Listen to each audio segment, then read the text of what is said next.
Hi everyone, welcome to Sunshine Ladies Unraveling Tales, where a group of bookish friends take you on a reading journey. We bring you TBR recommendations, exclusive bookish interviews, and event shenanigans. I'm Carrie, and on today's episode, I am joined by Reed and Steph. Join us in our excitement as we chat with our next author, Geneva Monroe, who will be attending the Romantasy Book Convention in Orlando later this year. It's so exciting to meet you, Geneva. Thank you so much for taking the time with us to chat with us today. Oh, thank you for having me. This is great. For anyone not familiar with Geneva Monroe, please tell us about yourself. What are you known for? How did you get into writing? What is one thing you would like to say to a potential new fan out there? Okay, well, hi, I'm Jen. So I started out as a bit of a mood reader.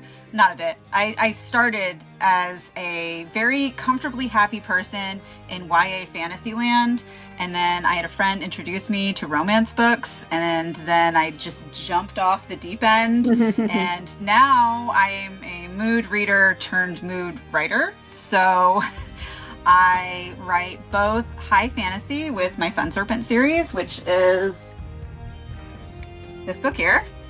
Ooh, and I have a dark Why Choose Mafia retelling of The Wizard of Oz, which is Dark Oz, which is this series here. So gorgeous. Thank you. I actually did this cover myself.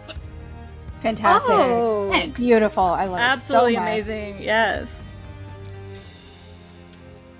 So those are the two very different styles that I write in. Becoming an author was me entering my villain era, and I'm loving every torturous second of it. And sorry, not sorry for all the emotional damage, but I love you. It's with so much love. It's so worth it. We're here for the ride, honestly. Yeah, right. Yep. Okay, so just a remander that this podcast is rated R. And so, Geneva, that's good, because I love a good fucking swear word. So we're gonna Right? I mean, who start doesn't like a good fuck, right? right? Yeah. So now that is out of the way, with any of your characters, who will you scorch, swoon, or seal with a kiss? So this is basically fuck, marry, kiss. But Sun Serpent and Dark Oz are like, you have to pick from your series. Okay. So we're not killing anybody? We don't have to tell anybody. If you want to, it's on the options Get out on of the my table. wheelhouse here. I don't know. We're gonna make you kill your own characters. I'm gonna start making T-shirts that say I was killed by Geneva Monroe, and all I got was this lousy T-shirt. I love that. I love that. Okay, so let's see. So we've got what is scorch? Scorch, yep. Swoon or seal with a kiss. And seal with a kiss. Okay, so seal with a kiss would be like Mary, right? Mm-hmm. Like locking Like you, in the like you got him forever, right? Yeah. And then swoon would be like just flirt a little, and then scorch would be making out in a waterfall. However you want to Yeah, whatever it You means know to what? you. You're the author, so we'll read this. Okay, so let's see. If I had to pick, so in the Sun Serpent series, Cal is my main character with that. He is really typical fantasy book boyfriend material, I think, where he's just really swoony prince that has all the lines. And I just love the fact that he falls so hard for her and, burn the world down kind of thing. Does not say no, just keeps trying, no matter how many times she shoots him down. So you're guaranteed, I think, with him to always have something that's really scorchy, but I don't know, his banter is pretty top notch. Mm-hmm. So I don't know. It's just like a scorch or I love his banter. I don't know. So my Mary person, my seal with a kiss would be Shock for sure. Literally, yes. Nobody out there I was is gonna going to say, be a better Reed. husband than that man. And like, like he's so intuitive. He understands needs before you understand needs. Although Cal's really good with that with Illyria. Like he definitely sees things coming before she does and like preemptively acts against them to like make sure that she's getting what she needs when she needs it. Literally. And okay, so the scorch I would do Cal, and then the flirty one I would do Darian. He's a character introduced in Silver Star, which is book 3. He's actually my favorite character in this universe to write. And I know you guys haven't read this book yet, but I'm trying to use a comparative type of thing. He's a very Seth-like character if you've read Zodiac Academy. He's really very playful, does not take much of anything seriously, would follow his dick into a noose. kind of person and go very smiling. Sad, very sad. Got it. You know, but like also has so much more depth than he's letting on. You know, like it's a very like act comically on the surface kind of person. So I think if you were going to have like a really flirty, just back and forth for the hell of it, I think he would probably be one of those people who would flirt with you all day, all night, and you could do it with him in a way that would be very innocent, you know, like, and so that would be mine, and that's just staying in the Sun Serpent world. Yep. What about Dark Oz? If we were doing. Yeah. Dark. Okay, so if we were doing Dark Oz, since that's why I choose, I have 3 boys to pick from, so just with them. I would marry Crow, so that would be Seal with a Kiss, because I just think he would be a really excellent husband. In that, like, just really wants so badly to care for her. The Scorching Hot Night is Nick, and then the flirt. No, with Danny. I don't know. For those of you that don't know, Crow is my unhinged golden retriever. Nick is the hottest. Oh, no, that's who I would flirt with. He's the hot Italian who says dirty things in a language you don't understand. Yes, please. And then the hot fast night, you could have a lot of angry hot sex with Danny because he's the alpha hole with the tragic background that he's afraid of. So that's good for hot one night. Let's do it. That's perfect. So anything else that you want to like compare, contrast between your 2 series? Like, I know you already kind of talked about they are one versus the other, opposite ends of the spectrum. Yes. Like really opposite ends. I randomly came up with the Oz idea. It was really deep down the Tate James rabbit hole, and I was listening to this podcast. It's a really great podcast for people out there who really like Disney-ish type things, and it's called Cinema Story Origins. It used to be called Disney Story Origins, and basically what he does is he compares the original text to the movie, but in a way that really pays respect to both. It's not the book is better kind of thing. It's more just here's what the inspiration material was, and then here's what the movie company did with it.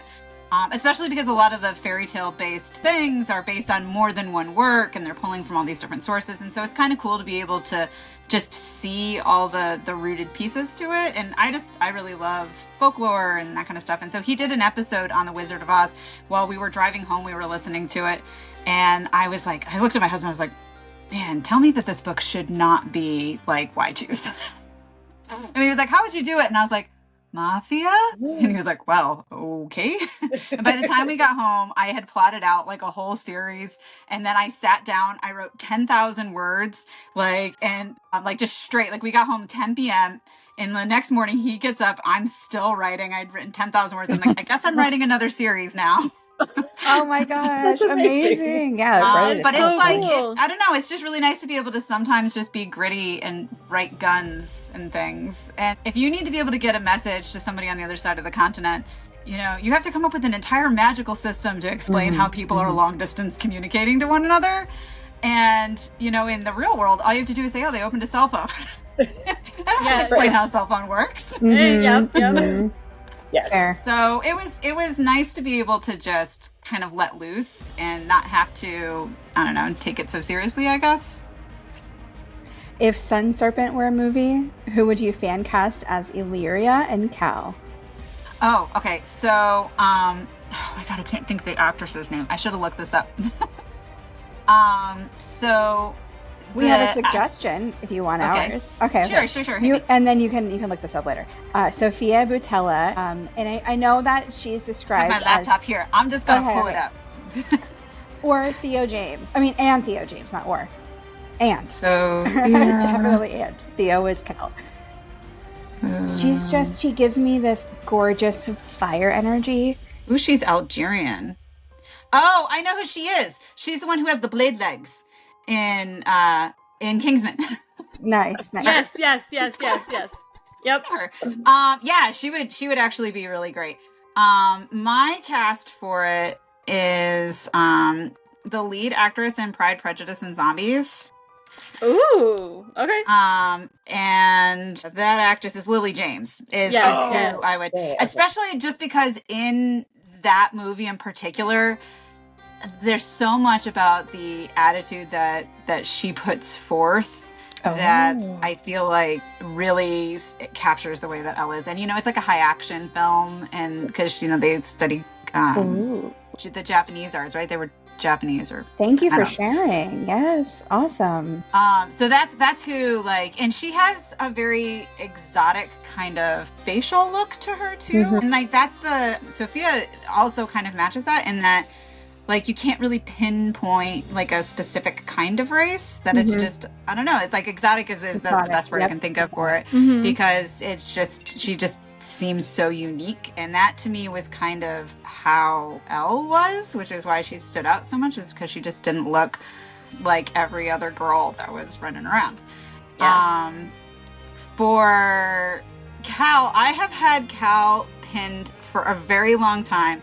This is gonna seem so weird because I'm not picking a like mainstream, like really widely known actor, although you guys would probably recognize him from his social media presence more than anything, would be Jennings Brower. Please. Okay, so you know him. Yes, please. So when I was writing Sun Serpent, he like popped into my feed because I was also watching Lucifer at the time, and he cosplayed Lucifer. I saw this video of him, and I was like, oh yes. And it was like, I like in my head I had this amorphous kind of just general, like the same book boyfriend I use when I'm reading literally every book. It doesn't matter how they are described in the book, I'm basically picturing this. And I don't know, so like I that's kind of like how I always picture it, and so I was just kind of generally picturing that version of my main character. And then I saw this video that Jennings had, and like in the video he does these like golden flamey eyes too. And I was just like, that's Cal right there. And then because I was like, oh my god, I must watch much more. Then he just started filling up my feed so completely. And I like one time I said something to my girls in my reader group about it, and then they all went and were like messaging him because he had made a video saying he wanted to read books, and they were just like messaging him. They're like, oh my god, you should read Sun Serpent. It was just, I don't know, it was just wild. So like that's like in my head I've kind of pegged him as who I would do as that role. He also like cosplays as like professionally cosplays as Rhysand. So at a lot of bookish events, like you see him playing Rhys lately. And so like if you know him from social media, from the book talk, you probably know him because of that, which I mean tracks because Rhys, And Flynn Rider too. He was a really good Flynn Rider, which for a long time, a lot of Cal was very Flynn Rider-esque for me. So especially in book one. So like, I don't know, all of those things really kind of fit for me for that. Oh, thank you for sharing. I love that. I had such a great time reading your work, and I can't wait to devour anything else you write. Honestly, you have such an incredible way of bringing all of my senses into the reading experience. So I just want to say I'm in love with that aspect of your writing so much. And so how would you say that you prepare for all of those vivid details that are so prevalent in your writing? I think that a lot of that has to do with the fact that my background isn't in literature, besides just being a voracious reader my entire life. I actually have a degree in fine arts, and so visual arts, and specifically painting and art history. I have an alter ego that's an adjunct art history professor and fine arts teacher. I love it. So I think the way that I approach writing is really similarly to the way that I would do a painting. When I'm working, I get myself a lot of visual references. This was part of like how, like when I discovered Jennings, I was like, oh, that's perfect. Now I had like something visual in my head to kind of latch onto that could help me with crafting the character in a way that felt believable. I do a ton of research on like everything. Sometimes the rabbit holes I go down are borderline criminal, but it's okay. Especially when it came to Oz. Man, you would not believe some of the stuff I was Googling. Like what does nitroglycerin smell like and stuff like that. You got the feds checking on you. My handler, I'm sure they're aware that I'm an author at this point. But so like I have in Scrivener is the program that I write in, and for anybody who's just starting out writing, I would really highly recommend it as a writing platform. There are a lot of word processing platforms out there, but Scrivener, one of the things I really like about it is that it has the section where you type in that kind of looks like Word, but then you can have on the right side of your screen your notes, and you can have an area for like your outline summary. So with each chapter, I'm a plot sort of. I plot and then I know what I want the chapter to do for all its main hits and beats, and then the in-betweens I kind of figure out. That's the best of both worlds, right? A lot of the times the characters just kind of take over and they're like, we don't care what you have planned. We're making out on this cliff now. Like, now is not the time. And they're like, shut up, what do you know? Oh my gosh. So I can have all that on the right side of the screen, and then in my notes section, a lot of the times I will have a ton of visual references. You know, like when I'm designing out Illyria's ball gown in the second book, I had pictures for what the hemline here looked like. I had dresses for what the shoulder pieces in the back looked like, the slit in the skirt, the hairpiece that's in her hair. Like I had all of these things all just like accumulated out on the right side of my screen so that I could kind of like look at them to help me with the way that I was describing stuff. Or like when I'm describing a landscape, you know, like when they're in the lunar forest where everything's all glowy, I did this huge search on bioluminescent creatures and found all these photo references of different kinds of glowworms and flowers that glowed and animals and bugs. So imaginative. I love it. And I put like all of those kind of on the right so that I could use them to kind of just push that forward. And then, you know, like I also had reference photos from other things that I had seen that glowed, you know, like Pandora in Avatar. Yeah. And when I say Pandora in Avatar, what I actually mean is Pandora at Disney World for Avatar. Yeah. Because a huge part of why I wrote The Lunar Forest was because I obsessed over that land at night. My son was 3. It was literally like within a year of when I just started writing. Yeah. And we went to Animal Kingdom for the first time and walked around. And I made us go back. We went back like every night. And I was just like, this is everything. And I was just like, that I am writing a land of never ending night. This is happening. Oh, I love that story. That's so cool. I have goosebumps. Oh my goodness. So like I think that's a lot of it. Plus when I'm writing, my writing process, a lot of authors will tell you, and like writing professionals are like, don't edit as you write. But a lot of what I do is, again, it's like how I paint, which is like you paint a little area and then you like step back and you look at the whole thing and then you like go into some other area and you add, so that the whole thing has that cohesive feel. You know, like when I'm writing like chapter 5, while I'm writing, I might be thinking about chapter 20 that will be coming, and then I'll hop out of that and I'll put notes into the later chapter so that I have all of the things that I'm like, oh, I want to make sure that we're doing a throwback to this line in here, or I had this idea, or this scene that I'm writing right now in chapter 5 will be what they're thinking about later in chapter 20. That is so brilliant, you know, and you keep referring to the paintings, and I've dabbled in paintings, and I would love to see some of your work, but I know exactly what you're talking about, how one part of the painting will be calling at you. It will just be calling to you. You just have to, you have to address it. You have to spend time with it. But specifically, I love those callbacks that, you know, you're writing a word here, and then later you just jot that in another chapter, 10 chapters away. That's such smart writing. Thanks. For me, my favorite kind of books that I like to read were always the ones where, like, on a second read through, it's a totally different book. You know, like my faves too. You can never go back and read the ACOTAR series the same way a second time because of all the events that happen throughout those books. When you go back, it literally changes the meaning of every line. Like, every line had a double entendre and you didn't even know it. Things were being told flatly to your face and you did not know.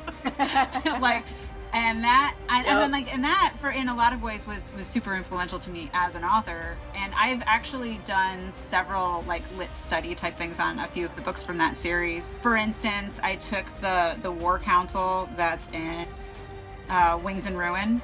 And when they're like sitting there, all of the High Lords gathering at the meeting, it's like a 7-chapter like scene of just a bunch of people sitting around a table talking. And the beginning of Silver Shard is a bunch of people sitting around a war table talking. And I was like, it's a really necessary scene. They need to debrief the insanity that is Starspear. And then they need to plan. And I was like, I didn't know how to do that in a way that wasn't crazy. And so my editor actually was like, well, you know what book does it really well? And I was like, oh my God, you're right. So then I pulled it out and I started taking all these notes down, like who was talking, what type of talking were they doing? Was it friendly? Was it accusatory? Was it a bomb drop? Was it an insult? You know, like, was it a joke? Like, was it the comedic relief? You know, all of these things. And I just kind of took notes on her pacing for the way she did it, and how one of the things that made that scene so great was the fact that so many characters sitting at that table had conflict and unresolved trauma with another character at the table that wasn't necessarily core to what they were all meeting about.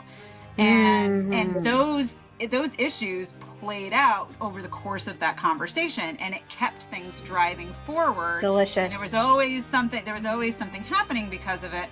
And so then I sat down and I wrote out a conflict map, like a spiderweb conflict map of that table where everyone was sitting at the table and who had issues with who over what things. And then I had that sitting in front of me the whole time as I was writing, and like just flip-flopping back and forth between everyone. You really are a visual artist too. Oh no, I'm really very, very visual. Mm-hmm. Yep.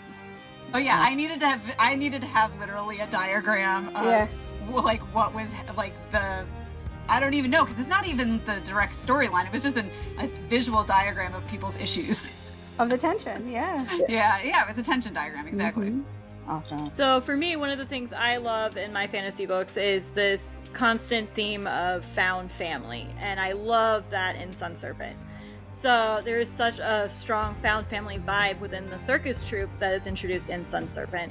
Were any of the side characters based on any real people that you know? Yeah, not in the troupe as much. Although I will say there are a lot of elements of Duke that I took from my own relationship with my father, and the relationship that I have with my son, and the relationship I see my husband have with my son. So they're just like, just the prime father figures in my life. Like, he's kind of an amalgam of all of them, rolled into Harry Zidler, I guess, from Unraveling.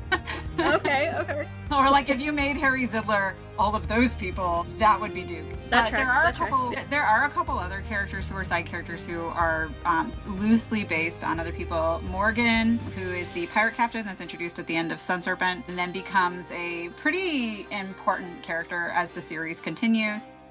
She is loosely based on my best friend's pseudo-adopted daughter.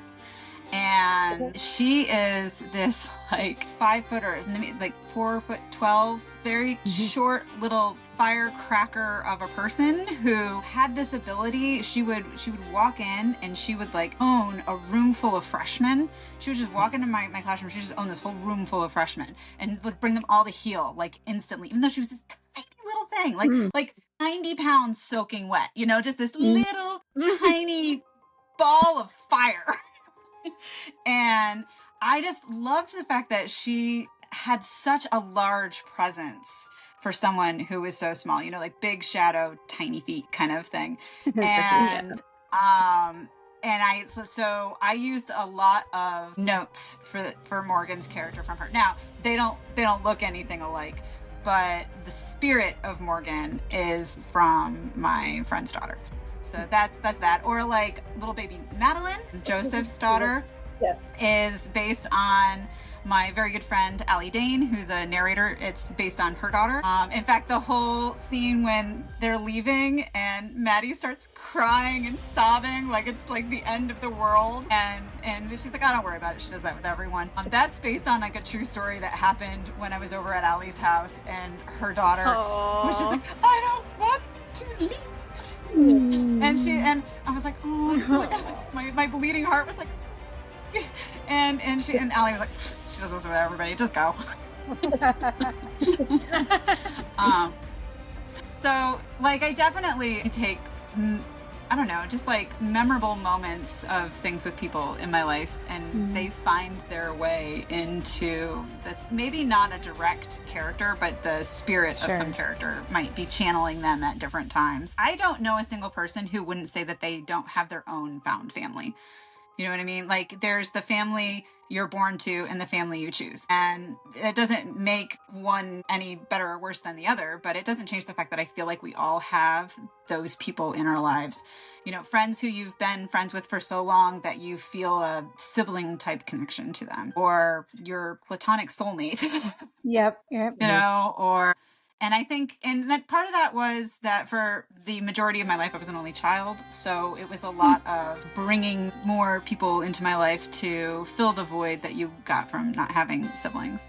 And, you know, like my best friends, my son calls my best friend's parents like grandpa and nona, you know, and then he calls the other ones like aunt and uncle.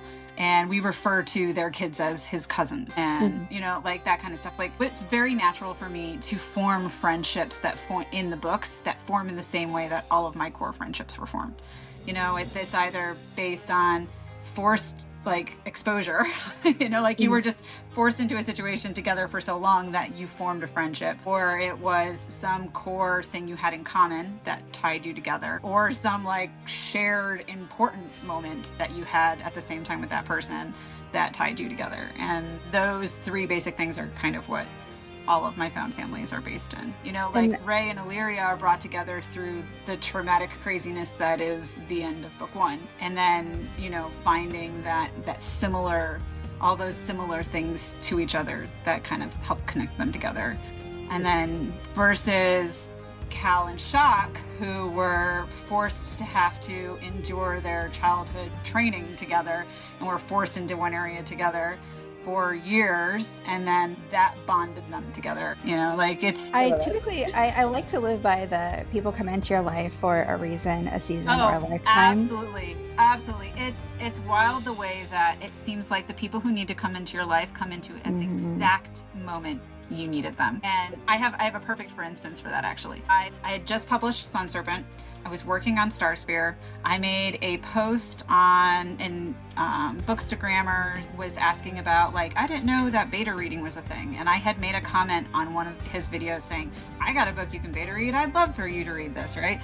And in the comments of that, my now editor commented, she was like, I want to beta read your book. I have 2 lit degrees. Let me put them to work for you. And I was like, so I sent her a message. I was like, yeah, I would love to have your expertise in this. It would just be really welcome. And then she went so hard into the beta reading that I ended up telling her, I was like, I'm giving you an edited byline on this, whether you want it or not. And she was like, oh, my dream is to be a fantasy book editor. And she's like, this is so exciting. And so then from there, she's like living her dream. I'm so freaking proud of you, Les. And then so like Alessia, who's the character gets introduced in book 2, is named after her. I was gonna ask. I was like, wow, what? Yep. So Les is named after my editor. But like, so then she comes in, right? And then she and I are talking one day, and I find out that she lives in the UK, and I was like, oh, that's cool. But then I find out she's actually Italian, and that, you know, she went to an international school and then she went and she got her degree in England and in English literature, but that she grew up in Italy. And I was like, well, just so happens I am writing a series right now where I have a like second generation like Italian immigrant who has like So his serendipitous.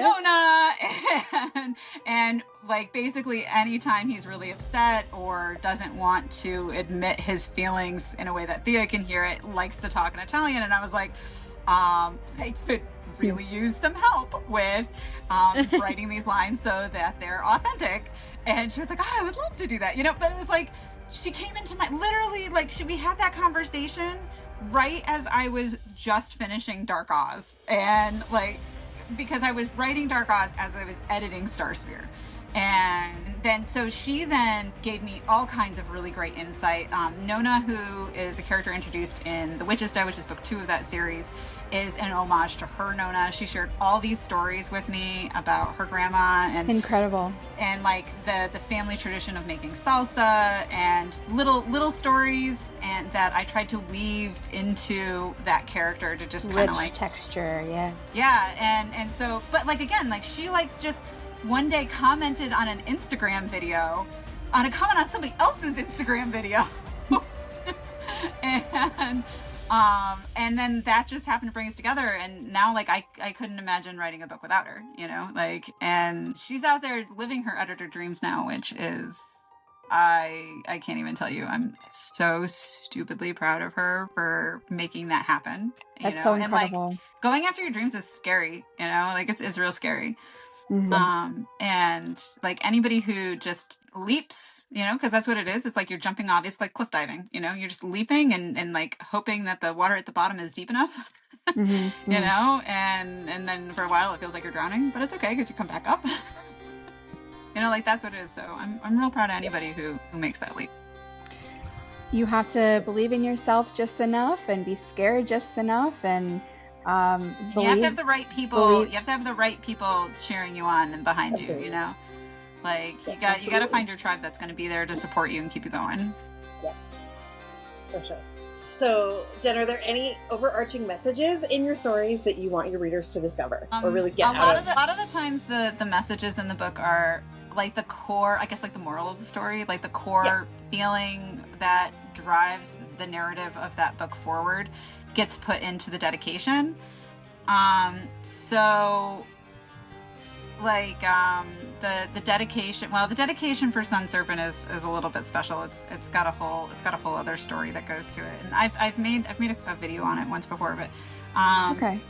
The dedication for Sun Serpent is, I should get the real copy, but it's all the way over there. So the dedication here says, "This book is dedicated to anybody who said, 'So write it already.'"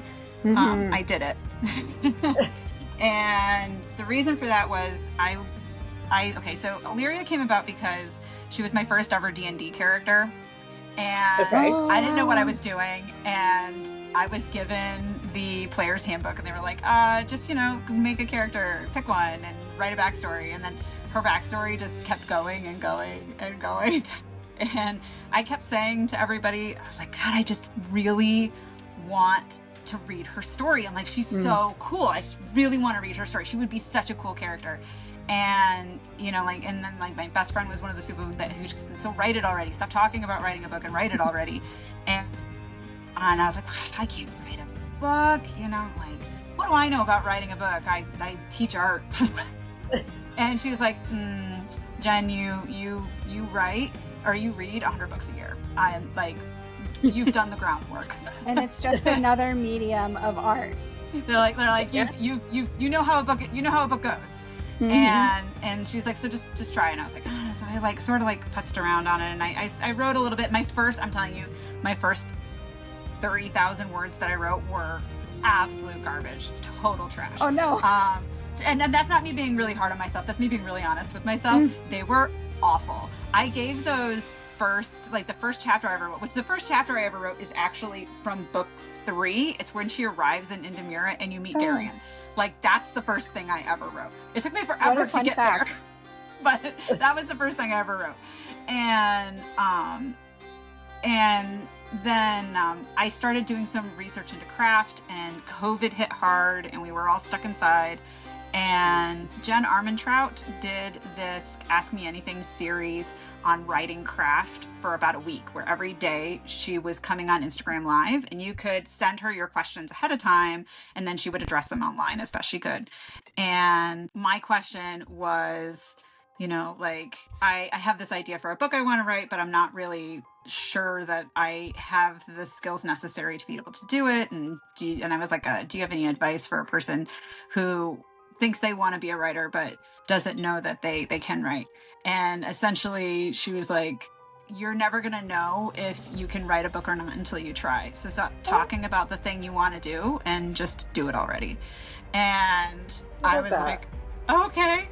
So then in 2023, in August of 2023, I had published, oh no, I'm sorry, it was August of 2023, was a Polycon, and I went to see her, and I brought her the copy of Sun Serpent that came out of my first box it was ever, and I was like, you probably don't remember me, but Jen Armentrout has the world's most amazing memory, by the way, because she did remember that. And so I have a copy of my book that was from my first box of books I ever received. It was like the first official printing of the book. And so the first book I pulled out of that box, what I've done is I take it with me every time I go to any kind of book convention, and all the authors whose books I've read and have been a part of my own journey as a reader and writer, I ask them to sign it like yearbook style. You know, like it's all part of this thing, right? I could cry right now. But then I took the book and I showed it to Jen, and I was like, so I don't know if you remember, I was that person that asked you that question, and you said, so write it already. And this book is dedicated to everybody who said, so write it already. And I just wanted you to know I did. And then she wrote underneath it, she was just like, great, now do it again and again. And I was like, oh, okay. So that was how I ended up crying in front of Jen Armentrout. Oh, fair. That's amazing. Oh gosh, that deserves some tears. But so like a lot of book one is about, you know, like being brave enough to go out and after that thing that you want, you know, like Cal is doing that, Elle is doing that. Some other things too about being honest with yourself, I think is a big part of that too.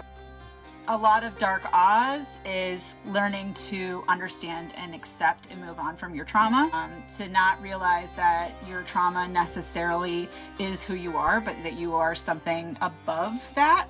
Mm-hmm. That you're more than a history of the things that have happened to you. And that is a very core part of each character in that book, is them just addressing their past and who they are now.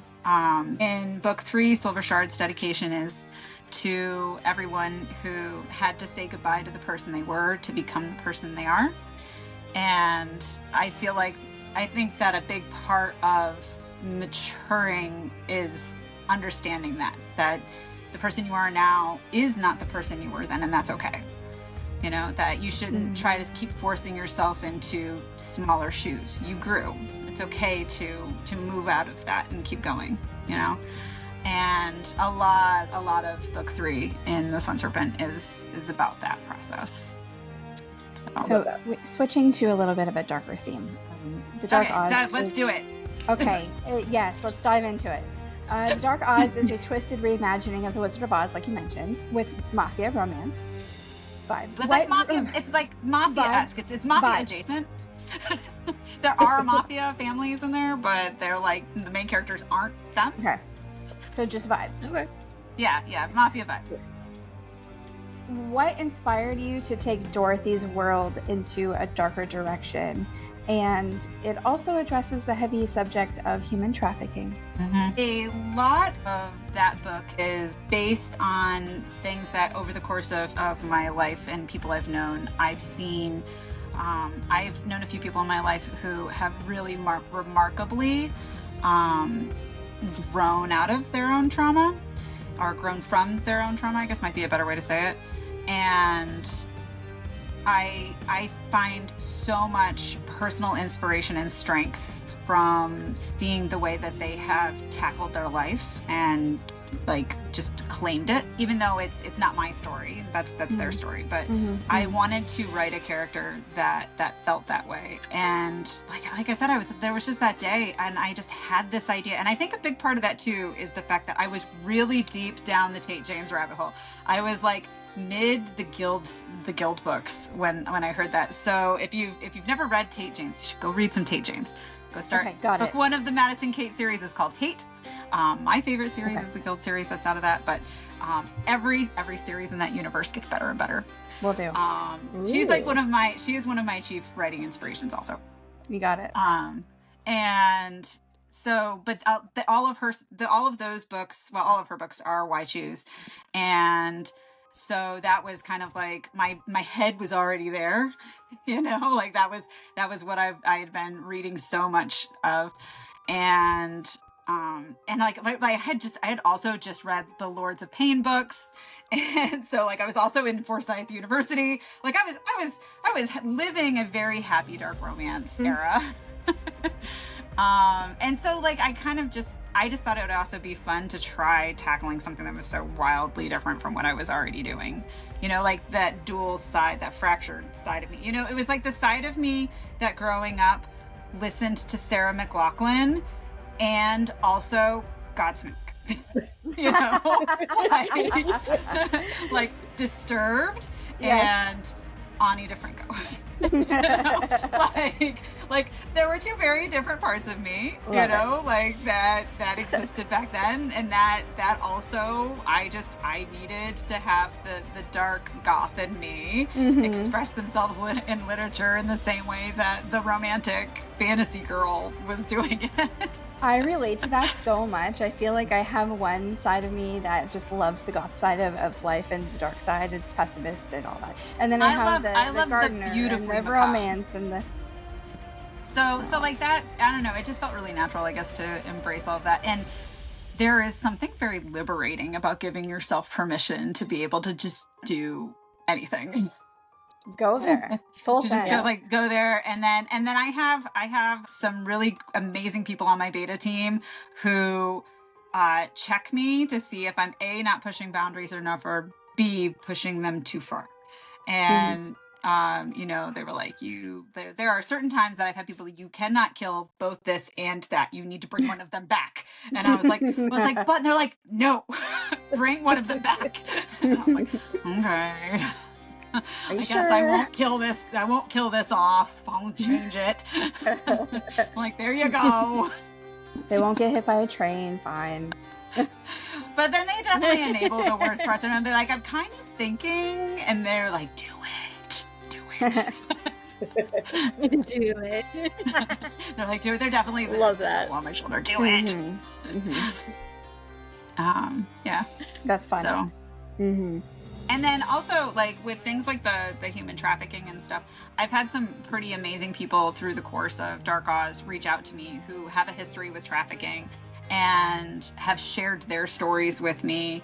And I've asked them to, like check me. I've been like, did you actually think that the way that I approached this was A, respectful, and B, accurate? And I got a lot of really good feedback on that. And then I also asked a lot of them, like, even after the books had been published, because one of them I didn't meet until I had published the second book in the series, and I was working on book 3, and we had a really long conversation one day. And I was like, well, can you just tell me, like, when you're reading books that deal with trafficking, like, what are the things that you absolutely hate seeing in a book that immediately make you cringe and make you go, oh God, like, I wish they wouldn't do that, And then I took that feedback into account too. I was like, I wouldn't want that. But it's also why I have, at the beginning of each of the Dark Oz books, I have the trafficking hotline number is in there. I also have, like, the domestic abuse hotline and suicide awareness hotline. Like, I have all of those in there because, A, reading dark stuff is triggering, and I didn't want to trigger somebody and have them not have something, there. And, like, human trafficking is not fictional. even though I wrote fiction. Exactly. So it's not talked about very often, and I appreciate you. It's a part of our world, and you know, like I did it in a way that was meant for people to get some kind of enjoyment out of. You know, like I'm not going to say that my books weren't intended to, in some brutal kind of way, be enjoyable. But you know, like I also want to make sure that that's something that people are aware of, that it's definitely an issue, and you know, to speak up if they need to, you know. Beautiful. All right. Well, we can't talk books without talking about our favorite tropes. So, Geneva, for you, what are your only favorite one tropes everything? Yes. Sorry. Yes. Was I too enthusiastic on that? Give me only one. Only one bed, only one horse, only one elevator, only one car, only one motorcycle. Like, give me only one, literally anything. And I'm like, the second they're like, oh darn, we couldn't. I'm like, yes. I'm like, this is gonna be good. All right, so that's your favorite to read. What is your favorite trope to write? Oh no, I like writing that too. Oh, you like writing it too? It's in so many. It's in so many of the books. I do an only one bed thing in multiple books with Cal at Illyria. I'm like, you know what? Anytime you need people to address the elephant in the room, forced proximity is just such a good way to like force that conversation to happen. I did it with Nick and Thea too. You know, like they didn't want to address their issues. Well, we will force them into a room together, and then they can address them in the sexiest way possible. So I like that a lot. I like fated mates too. The dreamer in me likes a fated mate story, even in the contemporary stuff. I'm writing the Savage Wonderland novella, prequel novella right now, like literally earlier today. And I was writing all this very fatalistic type stuff into there. And I was like, is this too fantasy-esque? I was like, nah. Or like, let's throw it in here anyway. Like, I was like, it'll be all right.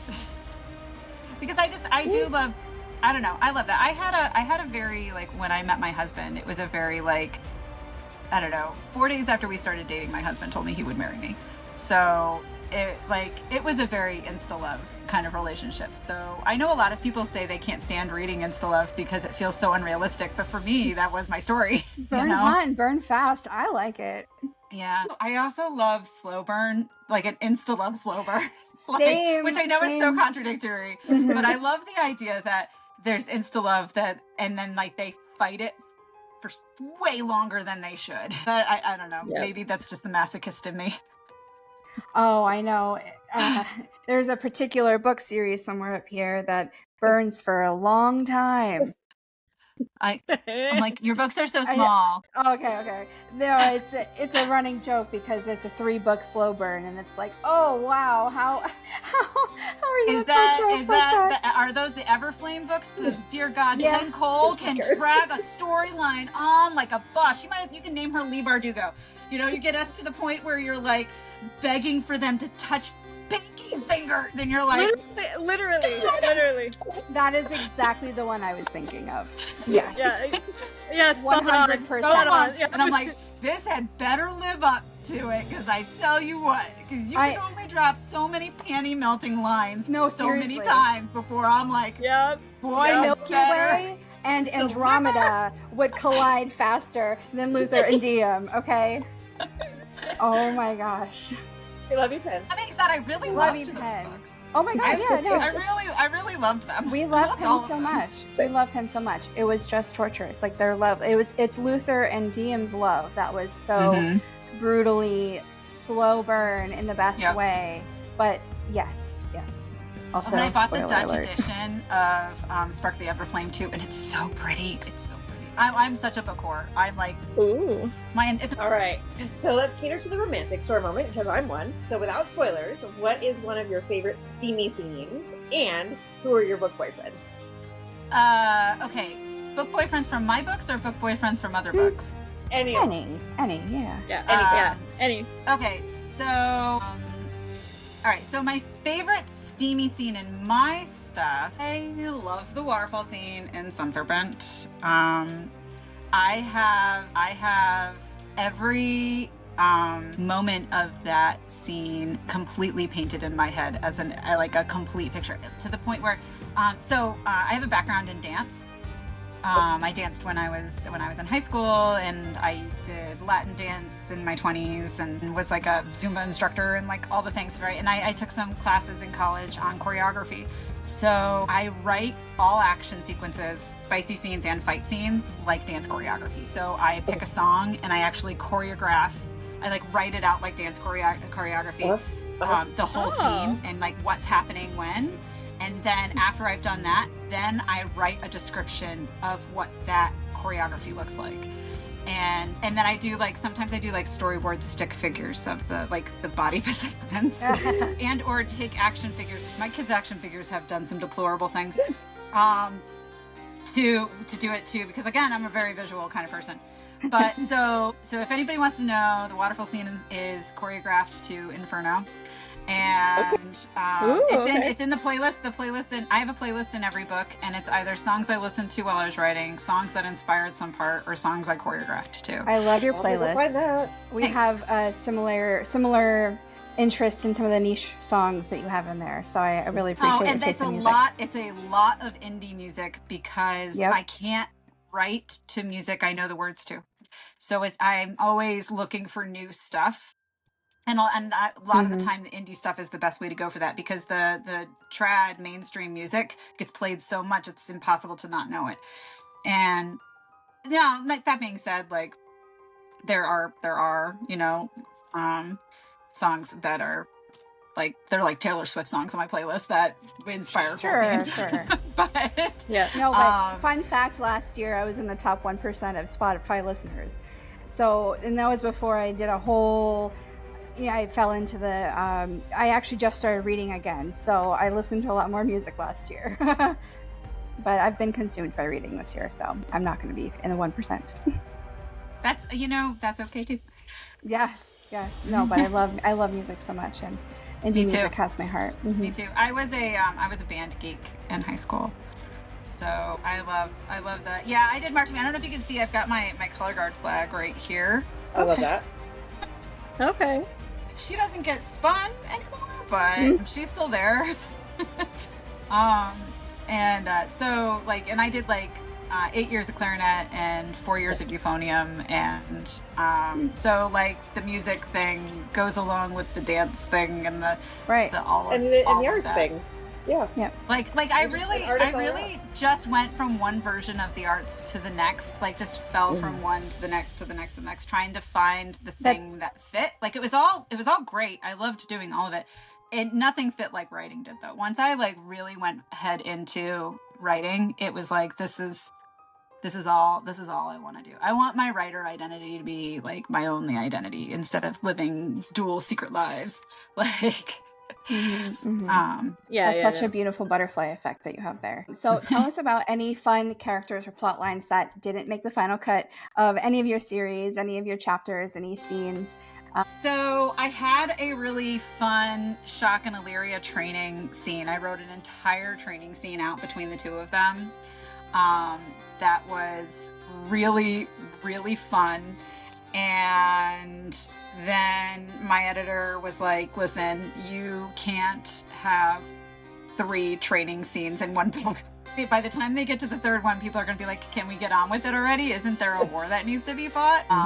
And they're like, so which of these do you think is the most important for the plot? And honestly, the strip sparring was not plot necessary, but I was like, I want to write it, so it's happening. And I make no apologies for that because it was really fun to write. As you shouldn't. Yeah. But so like the Shock L, some of that got folded into the strip sparring scene. A couple of the moves got put into there. And some of it got tabled for later. Some of it just got cut altogether. I never like truly delete stuff. It just gets put aside so that it can find its way into something later.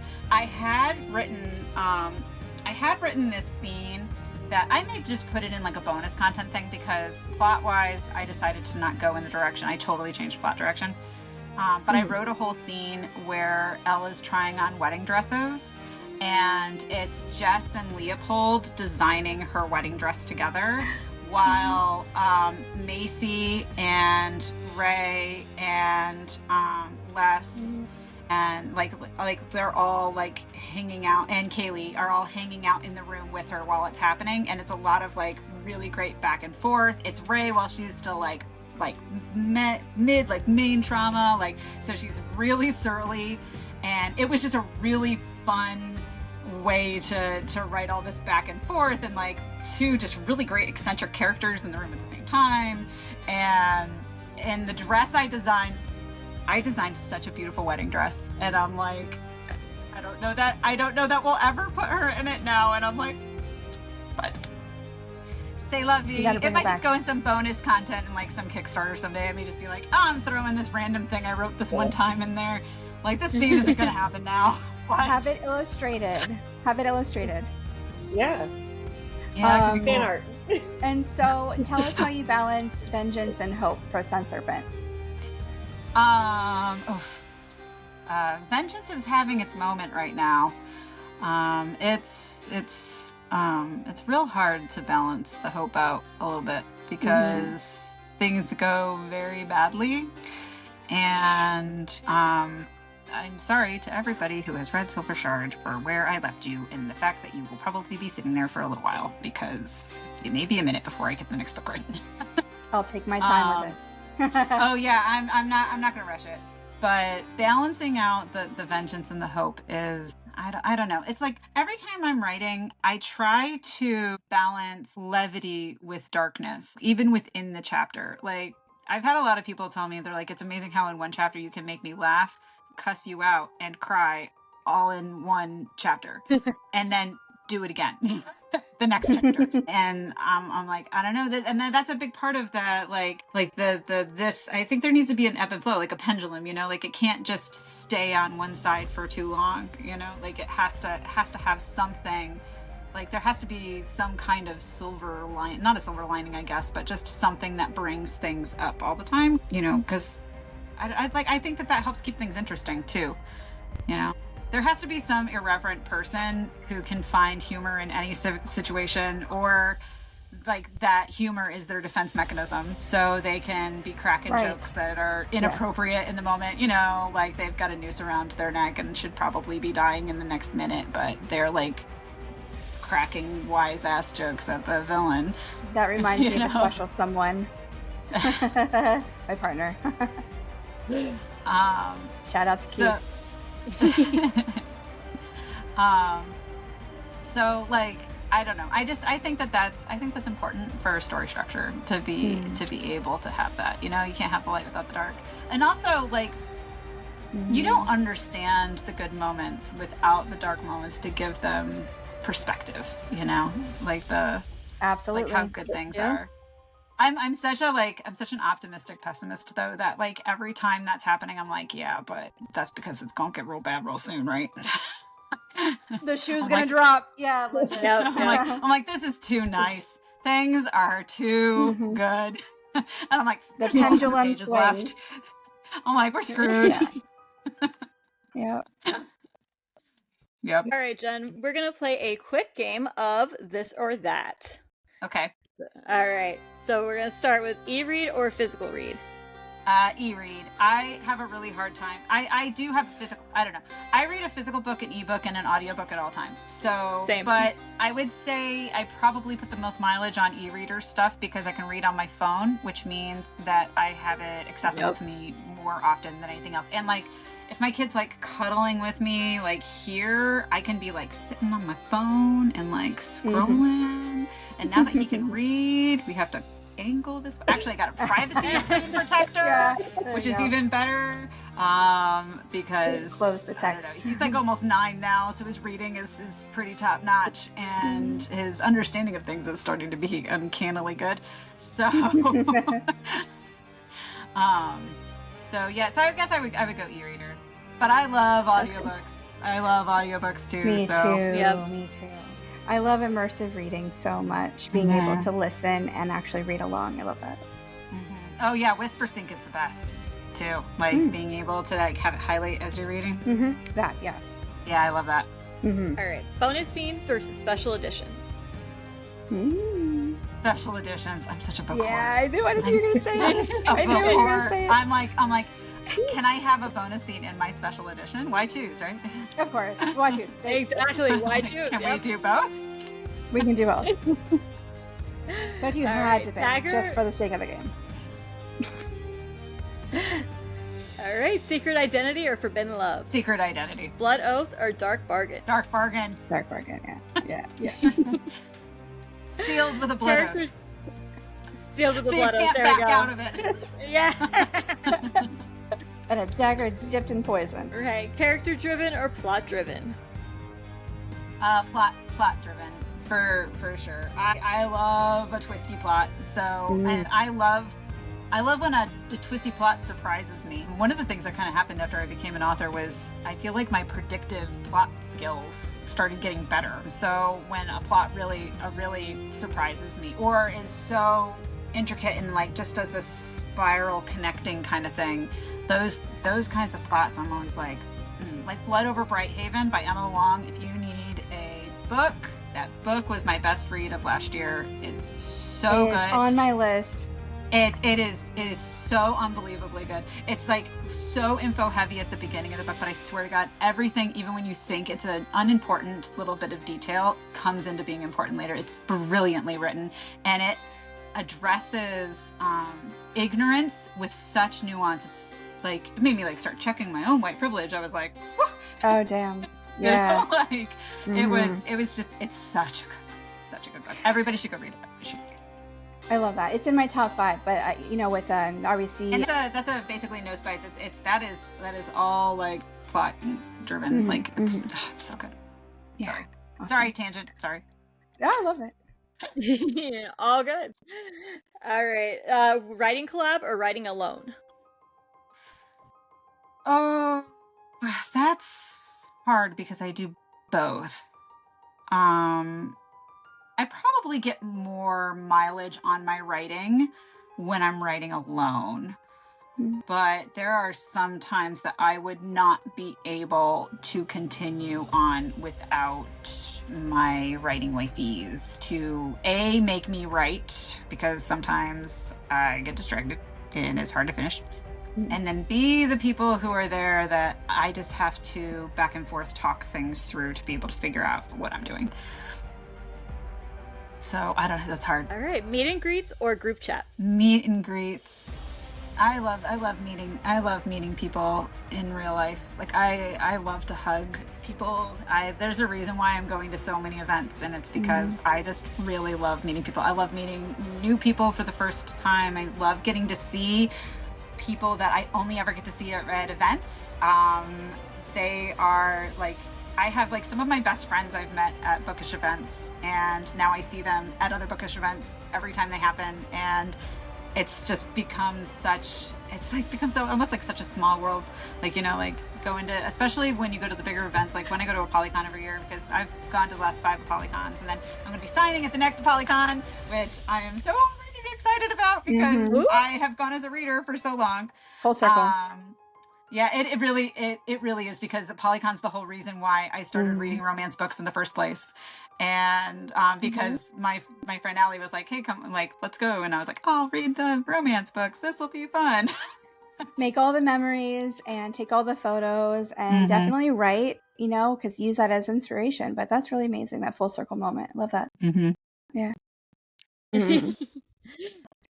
Wizard or Draken? Draken. Duh. I was say that was pretty easy. Dragon and everything. Yeah. I have dragons right here. All right. Reading first person or a third person POV? First. I love first person POV. Like I'll read third person, but I definitely prefer first. I love good deep first person POV. I like being able to forget that I'm actually reading a book. Yes. All right. Pen and paper or keyboard? Keyboard. I do note taking on pen and paper, but and then I will immediately take everything I just wrote on pen and paper and put it into the computer anyway. So where's like the most inconvenient spot that you're in, or something that you're doing in daily life when you're like, I have to get this written down? I mean, shower is probably one of them, right? You're in the shower and you have the best such ideas. a productive shower like 2 months ago, though. I had a complete epiphany. I was okay, don't judge me too hard for this. Showers are the best. I was so I reread the that one night, the prequel novella to the Pucking Wild books. Okay. By Emily Rath. I reread that novella because it was a very well written, quick, fast, and dirty novella that felt very believable. So I wanted to go back and reread it and just see the, like, from a more technical standpoint, like how and why I bought into that so well.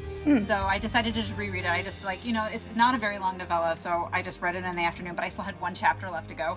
So I took it into the shower with me. Thank you, waterproof phones. I was like scrolling, reading the last chapter, and then I just had this full-on shower epiphany for the Savage Wonderland series, which is my next in the Wicked Worlds books, which is what Dark Oz is, Wicked World. And I had a major epiphany. So I literally got out of the shower, I went down, spit a whole bunch of words at my husband, like towel on my head, bathrobe on, and then he went, okay, and I went, I'm telling this to the wrong person. So then I went upstairs and I FaceTimed my one best friend, who I tell all my unhinged theory and ideas to, and just spit them all at her. And she's a very good cheerleader. She's like my biggest cheerleader. And if you're in my reader group, it's Lo. That's shout out Lo. She likes to stir the pot. So she likes to like tell everybody, hey, I know what's coming. You know? But I was like, I still had my towel and my robe on, and I FaceTime her. I'm like, I'm not wearing any clothes. You're gonna have to look at the ceiling. And then I put it down. I was like, but I gotta tell you this right now. Oh my gosh. Fun. The showers are the best for new ideas, right? Yeah, I get all my best. Tell us about what... like while I'm driving too. I get really good ideas while I'm driving. So... Also inconvenient because no, what do you do? I just do voice notes. I just have Siri write it all down for me. Got it. Tell us about your TBR. What are you reading right now, and then what's coming up for you? Okay, so I am 2 chapters away from finishing the audiobook of Caught Up, which is Navessa Allen's sequel to Lights Out. Okay. And I am on book 3, 4 of the Harlequin series by Caroline Peckham and Susan Valenti, which is the spin-off series to Kings of Quarantine. And I'm on Carnival Hill. For those of you who've read this, I'm on Carnival Hill. It's like 6 books, I think, in that series. I think I got a couple left to go still. That's what I'm reading right now for that. I had read the Kings of Quarantine books a couple years ago, and then I just randomly decided I wanted to pick up the series that I never actually. There are so many people out now going, I can't believe you haven't read those yet. Those came out 3 years ago, but whatever. That's what I'm reading right now. And physical book is Avalon Tower by Cian Crawford and Alex Rivers. So that's my. I think I've seen that one floating around. It's like Faye FBI Academy. It's like Faye Spy Academy. It's fun. It's really, really good. It's really good. Also, Christine and Nick Crawford are so freaking great. I really love them. I've never met Alex Rivers, so I can't talk about that. But I've met Cian Crawford. They're really, really great. And also their bookish community is pretty cool too. Avalon Tower is part of my Sisterhood of the Traveling book that I have with my 4 besties, which is the first time we're trying this. And I am so bad in the fact that I have actually been reading this for like 6 months, and I was supposed to send it to them 5 months ago. but then like the problem with a physical book is that most of the time when I have the ability to be able to be physically with a book in my hands, I have to have a laptop in my hands, and I was really hard pushing to finish Silver Shard. So I spent all my time I should have been reading that editing. Busy woman. Yeah. They get it. I'm sure they understand. That's the negative side of being an author, is that you don't necessarily have time to read physically as much as you would otherwise. That's why audiobooks are so great. Also TV shows. I haven't watched a new TV series that has come out in 3 years. Oh no. Oh no. So TV is so good. I know. so I'm You're a really busy behind woman, on though. a lot of stuff.